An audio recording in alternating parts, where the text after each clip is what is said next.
This is Cast of Wonders, the young adult fiction podcast featuring stories of the fantastic. Welcome. Episode 631. I'm Catherine Inskip, your editor and host. Our story for today is Sometimes It Happens That Way by Jamie Lackey, a Cast of Wonders original. Jamie Lackey lives in Pittsburgh with her husband and their cats. She sold over 200 short stories to markets like Daily Science Fiction, Beneath Ceaseless Skies, Apex Magazine, and Escape Pod. She has a novella and 2 short story collections available from Air and Nothingness Press, and has self-published a novelette, 2 novellas, and 3 short story collections, including 2 flash fiction collections. In addition to writing, she spends her time reading, playing tabletop RPGs, baking and hiking. You can find her online at www.jamielackey.com. This story is narrated by J.S. Arkin. J.S. Arkin is a writer, voice actor, audiobook producer and narrator, podcaster, entertainer and adventurer. He has lived in beautiful, inspiring and disturbing places all over the world, and currently makes his home in Portland, Oregon, where he dodges raindrops on his bicycle and sometimes writes about himself in the third person. His fiction has appeared in Plasma Frequency, The Best Vegan SFF of 2016 and Digital SF, among others. He has produced over a dozen independent audiobooks, and his narrations have been featured on Escape Pod, Cast of Wonders and Starship Sofa. You can catch his ramblings and some breathtaking speculative fiction on his podcast, The Overcast, at theovercast.libsyn.com.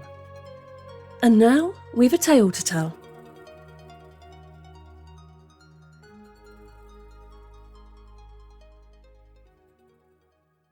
Sometimes It Happens That Way by Jamie Lackey. I stood on the platform, bundled up in one of my pa's old work coats, its stained, fraying cuffs hanging well past my fingertips. The acrid stink of magic was thick in the air, rolling off the engine in hot waves. My ma took me by the shoulders and shook me, her fingers cold and hard even through the heavy coat.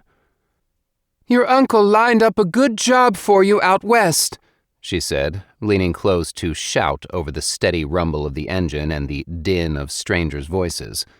She smelled like the expensive formula my baby sister needed, powdery and sweet. "You work hard and we can bring you back home in a few years." She tucked my train ticket into my pocket. I nodded. The thought of leaving home made my stomach curdle like old milk on a hot day. But I was almost 12 years old. I wanted to contribute.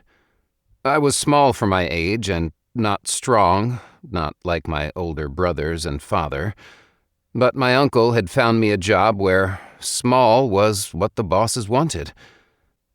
Ma patted my head. I wanted to throw myself into her arms, wanted to bury my face in her chest and cry. But I stood up straight, clutched my bag tight, and forced a smile.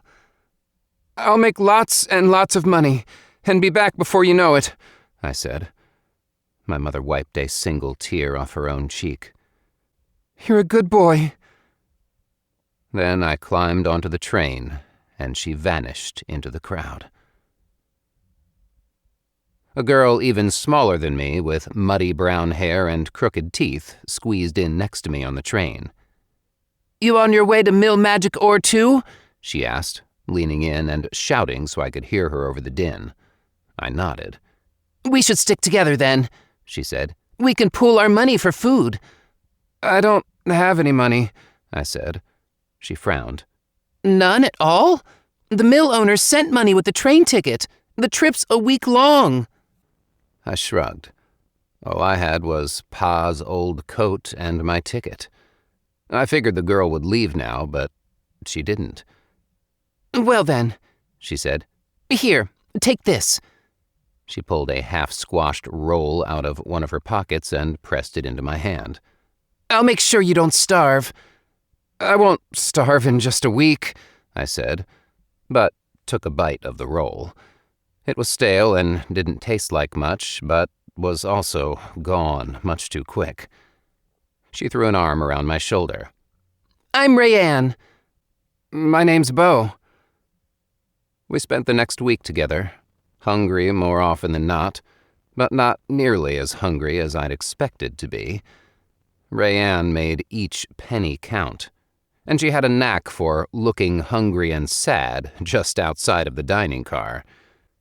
We loitered near the door as the people with money for private sleeper cars loaded plates with bacon and eggs and thick toast coated with honey or jam.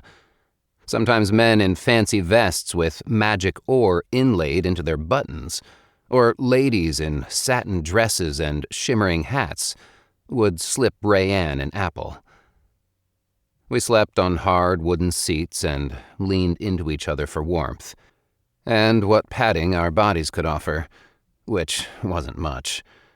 Sometimes when I couldn't get to sleep for missing my family, she'd hum to me, the notes more felt than heard. Music's almost as good as magic for feeling better, she'd say, just as I finally started to fall asleep. And a mite less expensive. I'd like to be a singer someday, or maybe learn to play the piano. My father said I'd get to keep half of what I earn at this job, so maybe I'll be able to pay for some lessons. I'd never thought about what I might do after, aside from just going home. But then, all my earnings were to be sent straight home, with no portion held back. During the day, we'd crowd close to whatever window we could get and watch the world rush by outside. It felt both distant and too big to be real. I'd never been outside the city before, never seen so many stars or cornfields that stretched farther than the eye could see. Never seen the mountains, sharp-edged and real as anything, standing stark and solid even in the distance. Then after a week, we arrived in Argo Springs.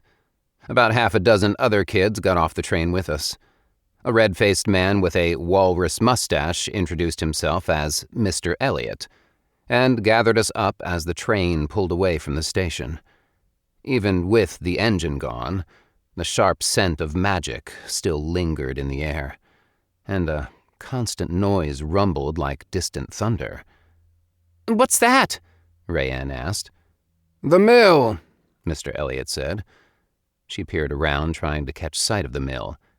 "Is it always so loud?" Mr. Elliot scowled at her. "Do you always ask so many questions, girl?" Rayanne shrugged.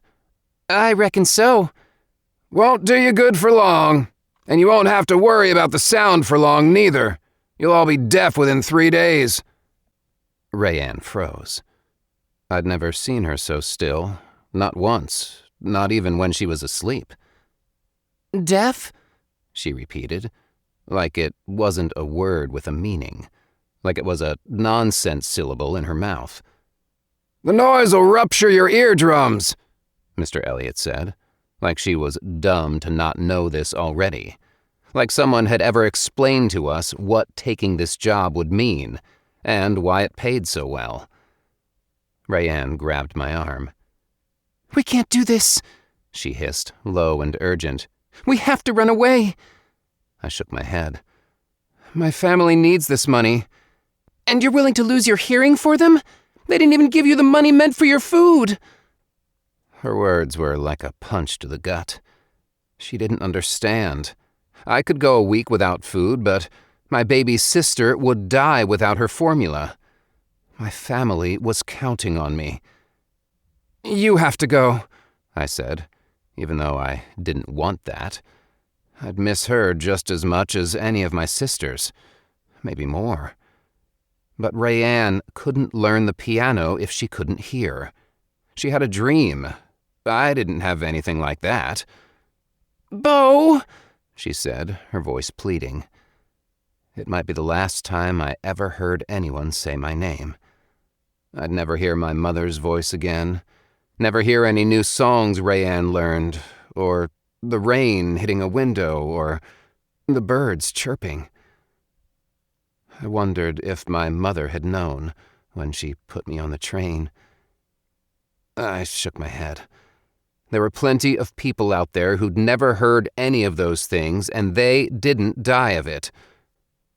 "I've got to stay, and you've got to go," I whispered. "I won't ever forget you." Tears streaked down her face, but her expression was determined.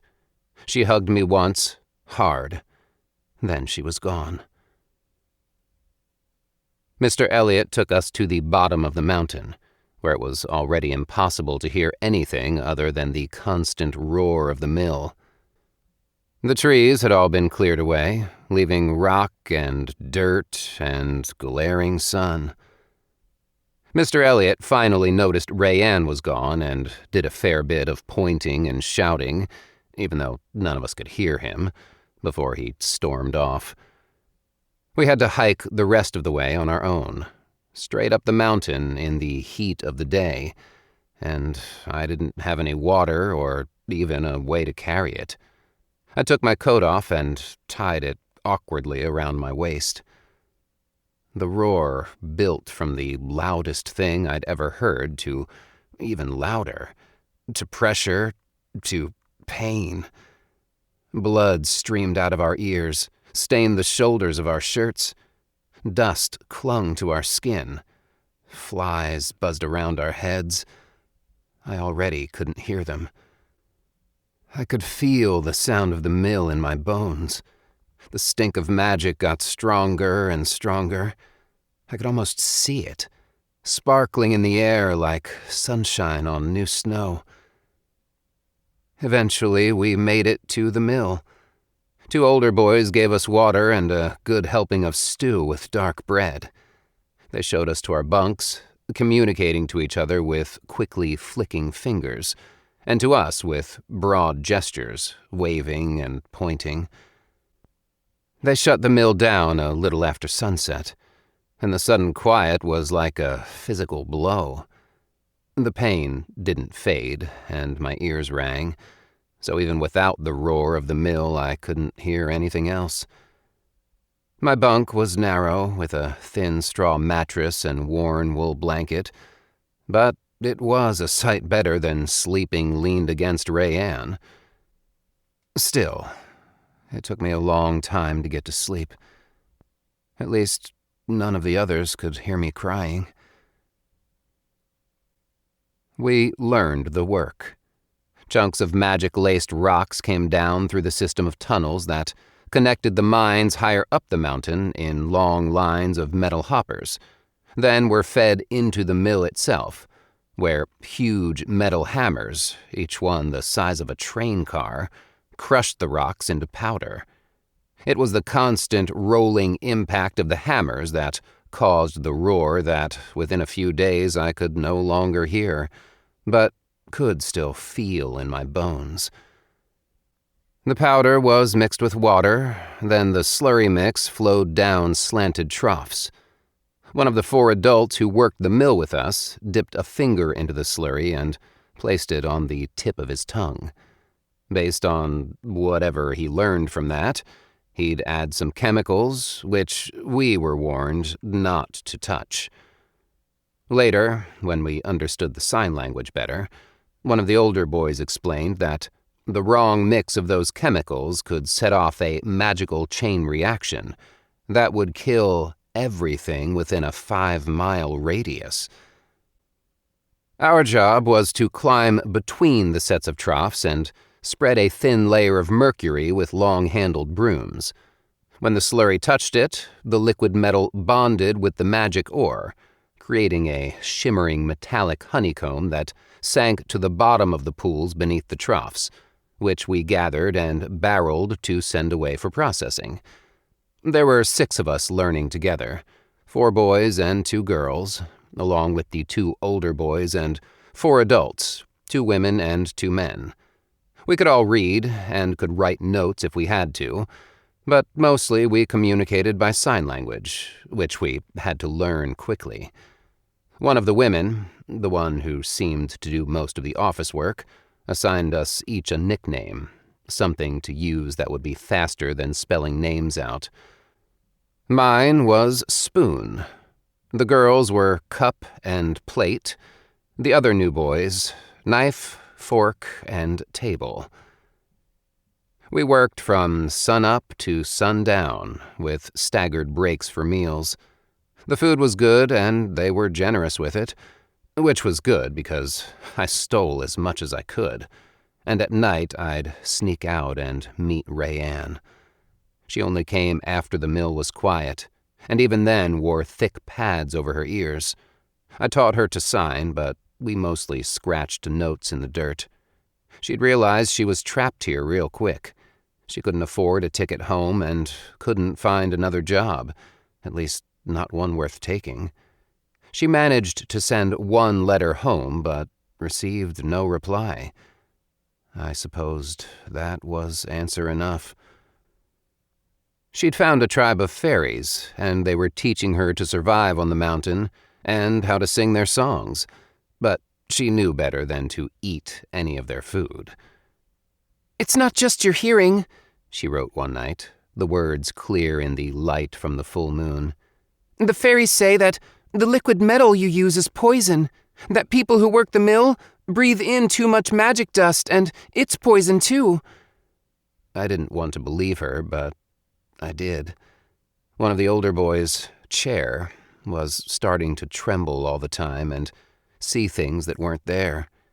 He kept dropping his broom, then staring at his hands as if he was surprised his fingers still existed. But Ma had written me a letter. Pa had been injured, but with the money I was sending back, they were making do. I couldn't quit. And anyway, Chair had been at the mill for years. I had plenty of time. Knife stomped for my attention. "Letter for you," he signed, and waved an envelope at me. My stomach twisted. I used to look forward to letters, but news from home always seemed bad. Pa still hadn't found a job, and the baby was going through more formula than ever. Ma's hands had started to ache, and nothing but soaking them in hot, magic-infused orange water could ease the pain. "Dear Beau, oh, my darling boy, how we miss you. Things here remain difficult, with no changes in the state of your father's employment, my hands, or the baby's appetite. But I do have some good news. Your brother Michael is married, and you're going to be an uncle. Do you think your bosses would send us an advance on your wages to send them on a honeymoon? I wish I could write more, but it makes my hands ache so. Love always, Ma." The cheap paper crumpled in my hand. I could almost hear Rayanne's voice in my head. "They didn't even invite you to the wedding? Just informed you about it after the fact, and asked you for even more money?" I sometimes forgot what voices sounded like. Sometimes stopped even thinking in words. Rayanne's voice was the only one I could reliably recall. Maybe because it was the last one I ever heard. It was nice to hear it, even just inside my mind. I tucked the crumpled letter into my pocket and went to ask about the pay advance.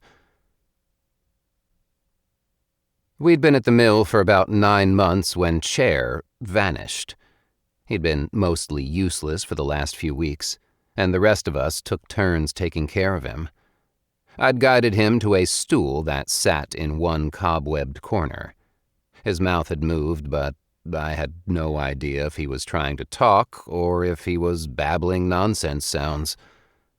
I left him there, staring at his hands. Next time I looked up from my work, he was gone.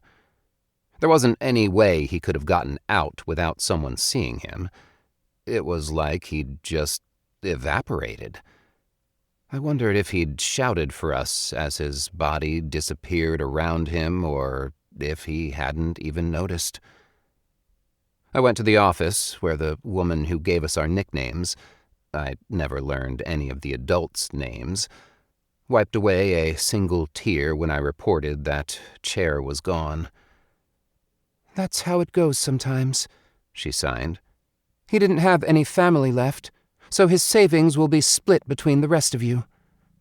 She pulled out a ledger. Do you want to keep the money or have it sent to your family? I knew my family needed it, but I kept remembering how Chair's mouth had moved. Had he been singing? I'll take it, I signed. She nodded and opened the safe and counted out my share. Even a portion of Chair's savings was more than I'd ever seen before. Just how much money was I sending home? I'd never even bothered to ask. My fingers twitched, but I didn't ask. Knowing wouldn't do me any good. I offered my cut of Chair's money to Rayanne for piano lessons. I'm not your family, she wrote. She'd enchanted a stick, and the words that we scratched with it glowed faintly in the dirt. I don't want to take advantage of you. I know all kinds of fairy magic now.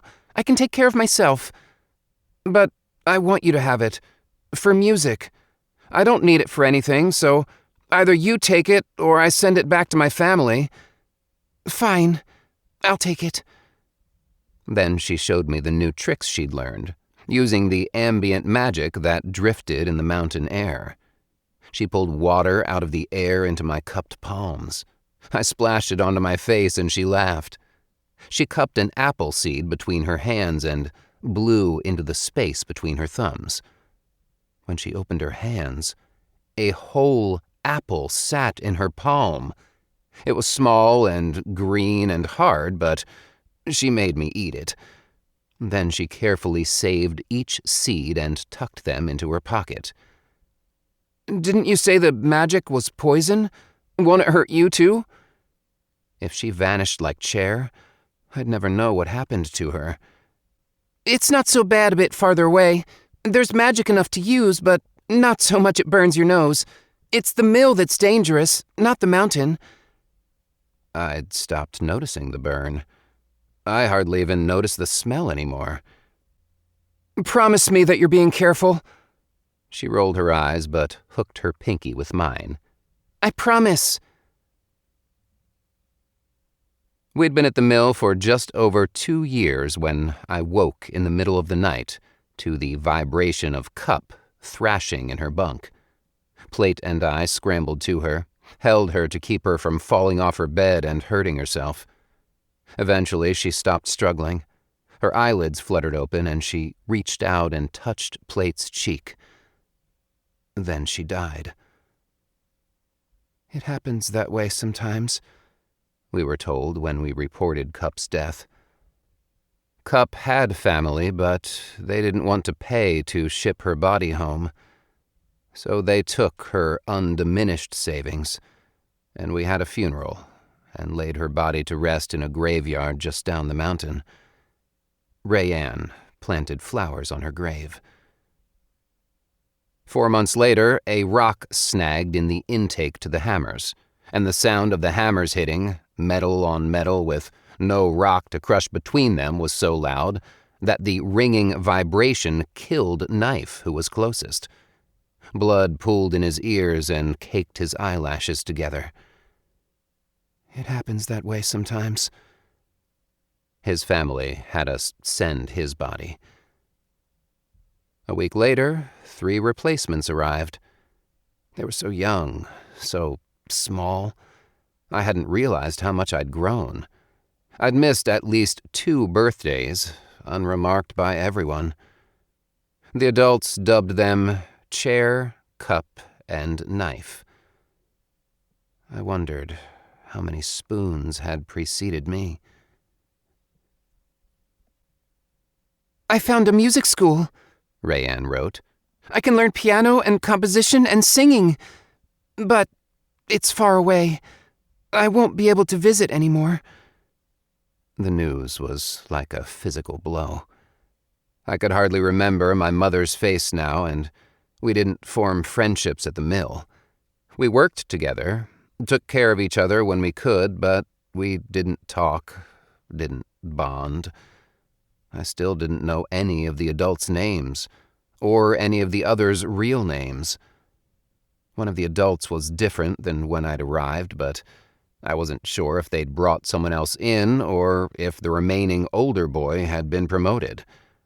I had no idea if the missing man had left or faded away like the first chair. "Come with me," Rayanne wrote. "This place is killing you. And for what? Money?" My brother and his new wife had just had twins, a boy and a girl. My mother told me that they'd named the boy Beau. They were never going to send for me to come home. I could walk away with Rayanne and be a deaf burden on her while she pursued her dream. "I'm not fit for anything else now. I have to stay. This is the only place I belong." Rayanne was crying. I wished I could hear her voice one more time. "It'll kill you, Beau. You'll die here, and they won't even pay to have you sent home." "Maybe. If that's the case, promise me that you'll come and put flowers on my grave." She dropped the stick and threw her arms around me, her body racked with sobs. Her breath puffed against my ear, and I imagined her begging me to come with her, calling me a stubborn idiot, telling me how much she'd miss me. Eventually, she let me go. My shirt was wet and cold from her tears. "You deserve better than this," she wrote. She kissed my cheek, then left without saying goodbye. I tried doing magic once. I couldn't hear Rayanne's incantations to copy them, but she'd told me that will was more important anyway, that the words were just a way to focus. I cupped an apple seed in my hand. I imagined the sun and rain that would nourish it, imagined it growing full and ripe and sweet. For a moment, I thought it would work. Then my lungs spasmed, and burning pain ripped through my bones. I coughed, falling to my knees, and leaves burst from my mouth, slick green for an instant, then going brown and dry.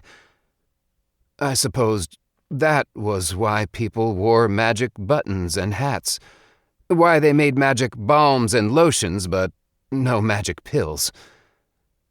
I curled on my side and coughed up leaves till only bloody spit filled my mouth, tasting of iron and failure. I'd been at the mill for 5 years when I started hearing the whispers. The floating sparks of magic were speaking to me, offering up their secrets. Sometimes they spoke with Rayanne's voice. She wrote me letters. She enclosed sketches and pressed flowers and a 4-leaf clover she found. She signed each one with the words, "Still waiting." My mother wrote to ask for another advance. My father was losing his hearing, but there was a magical device that could help. They just needed a month's worth of my wages. I laughed so hard that my sides hurt. I asked for the advance. The woman in the office, she was still the same, just with more gray in her hair and sadder eyes, shook her head. "There's a policy against advances after you've been here for 4 years. It didn't feel fair, but I could understand the logic. I'd beaten the odds for too long, and they'd catch up to me soon. I could vanish at any time. None of the others who'd come up with me were left. The woman coughed, then patted my shoulder. "Is it urgent? I could send some money. You're a good kid, a good worker. And if I vanish tomorrow?" She shrugged. "I can afford it. So could the company." She laughed, but it ended in another cough. "It's not urgent," I said. My father could live without a fancy magic device to let him hear. "They'll be fine. They need to stop relying on me anyway." "I would give you some money if you want to leave," she signed. "Go to that girl that's always writing you." The whispers would follow me. They were part of me now. Or maybe I was part of them. Either way, I wasn't taking them to Rayanne. Wasn't making her watch me go. I shook my head. "It's too late." The woman nodded. "Sometimes it happens that way." The sparks had stopped whispering. They sang now, and always with Rayanne's voice. It made me happy to hear them. Sometimes they showed me visions of her, sitting at a piano, scribbling notes on brittle yellow pages, walking down the street, talking with other girls, laughing over steaming cups of tea, writing me letters. "Still waiting."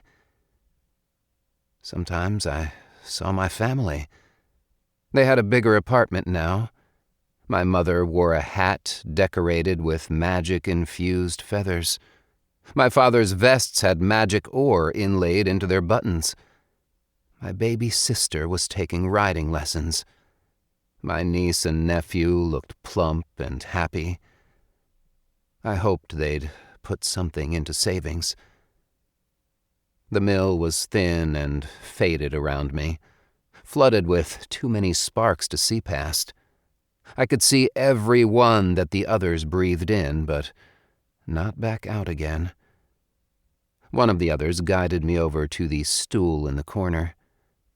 I hoped the next spoon would leave before he ended up here. I saw Rayanne again. She was sitting in her room, curled up beneath a blanket and staring out the window. I reached through the sparks, and I was there, with her, in the banked fire in the fireplace, in the soft swirl of the steam rising from her teacup, in the fibers of wool in her blanket. I touched her cheek. It wasn't enough, but it was something. Sometimes it happens that way. I let go. This is a brilliant, bleak and heartbreaking story. Filial duty keeps Beau working, even when he knows it's killing him by inches. Right from the start, we see the callousness of his world, how he is treated as disposable, and how he has already internalised that message. There's a line fairly early on when they first realise that the mill workers lose their hearing. Rayanne couldn't learn the piano if she couldn't hear. She had a dream. I didn't have anything like that. And that shouldn't matter. Beau shouldn't put himself behind his family's needs, impoverished or otherwise. He shouldn't need to sideline his own health and well-being. Is it laudable that he does so for a family that neither appreciates nor deserves his sacrifices? Does it show his strength of character? Maybe to a degree, but for me, all I can see is how he is used and taken advantage of, chained into a servitude that he cannot escape, institutionalised for others' gain. In spite of this, the story holds moments of tenderness and found family inside the mill. It's moving and raw, showing the value in the smallest acts of friendship and compassion, and reminding us that no one is worthless, no one deserves to be abandoned or discarded. You don't need big dreams to have a future worth fighting for. Join us again soon. We love bringing you the best audio fiction week after week, but we can't do it without your support. Your donations pay our authors, our narrators, our servers, and our staff. Please consider supporting us with a monthly donation through either PayPal or Patreon. You can also review us on Apple Podcasts, request us on Spotify, and consider the stories we publish for award consideration. There are lots of ways you can help. You can join the discussion on the EA Discord and visit us on Blue Sky at castofwonders.org. Come say hello. Cast of Wonders is brought to you by editor Catherine Inskip, assistant editor Alicia Caparasso, associate editors Rebecca Arn, Tanya Adelit, Amy Brennan, Capra Cobb, Becca Miles, Ray O, Samuel Poots, Emma Smales, Denise Sudell, and Rin Yi. Our editorial assistant is Amy Brennan, and our audio producer is Jeremy Carter. Cast of Wonders is part of the Escape Artists Foundation, a 501c3 non-profit, and this episode is distributed under the Creative Commons Attribution Non-Commercial No Derivatives 4.0 International License. That means you can download or listen to the episode on any device you like, but you can't change it or sell it. Our theme music is Appeal to Heavens by Alexei Nov, available from Promo DJ or his Facebook page. Thank you for listening.